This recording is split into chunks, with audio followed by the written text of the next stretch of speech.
Today, we embrace a leadership position on the most fundamental of rights, equality. It was a shockingly tone-deaf response to a shocking report. This is an historic and proud day for the Collingwood Football Club.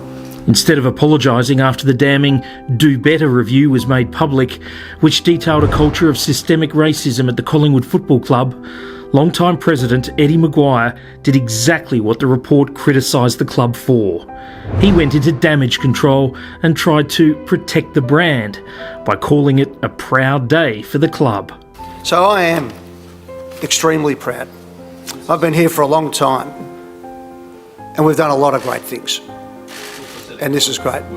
I thought it was a shameful response. And I thought it was one that lacked accountability.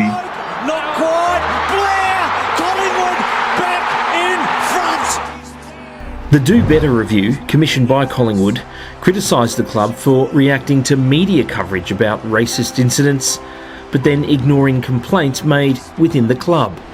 What is clear is that racism at the club resulted in profound and enduring harm to First Nations and African players. The racism affected them, their communities, and set dangerous norms for the public. The Collingwood Football Club does not accept the reality of the way in which the club has created an environment that has caused serious harm to individuals, to families, and to communities. He's 50 out. It's a beautiful kick. The review was sparked after former player Heritia Lumumba claimed he faced constant abuse during his 10 years playing for Collingwood, including being called a chimp. He told Lee Sales on the ABC 7:30 program how the club responded when he complained about the racism. I became the problem. I was the one who was painted as being the individual with the issues rather than the club taking ownership and accountability for what the report now reveals. Incredibly, McGuire also said this.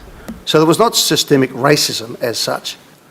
We're not a mean-spirited club. We're not a racist club. When he spoke about, we're not a racist club, that is an indicator to me that yes, you are a racist club, because anyone that values anti-racism knows exactly that that's not the type of language that you use when you're truly and you have been dedicated truly to the journey of what is needed to do to eradicate the prejudices. Collingwood supporters have never been the most gracious in defeat, and they did little to improve their reputation. Collingwood has a shameful history of racism. Nicky Winmar broke from his normal coolness to hit back at the Magpie Army, who threw everything at him, mostly racial abuse. It was club fans who racially abused Nicky Winmar in 1993. A week later, the club president said this. As long as they conduct themselves like white people, well, off the field, everybody will admire them and respect them. In 1995, Michael Long was racially abused by a Collingwood player, prompting the AFL to introduce rules banning racial vilification. From 2005, Lumumba was nicknamed Chimp by his teammates. In 2012, Gold Coast Suns player Joel Wilkinson was vilified by a Collingwood player and would later go on to sue the AFL. I have suffered extreme racism during my time in the AFL. And in 2013, on his radio program, Eddie McGuire made fun of Adam Goodes after a 13-year-old Collingwood supporter called him an ape. What a great promo that is for King Kong. Get Adam Goodes down for it, do you reckon? No, I wouldn't have thought so. Or you absolutely no. You can see them doing it, can't you? What's happened on my watch is this.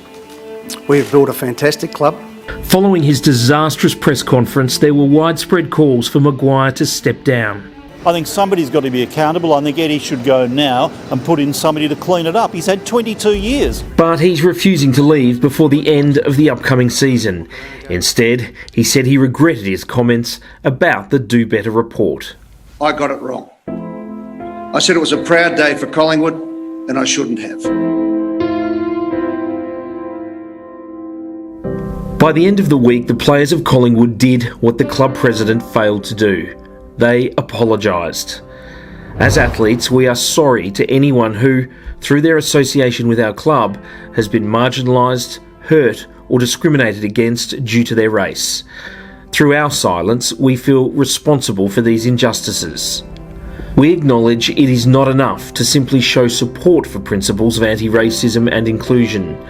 We will confront the history of our club in order to learn, heal, and determine how best to walk forward together.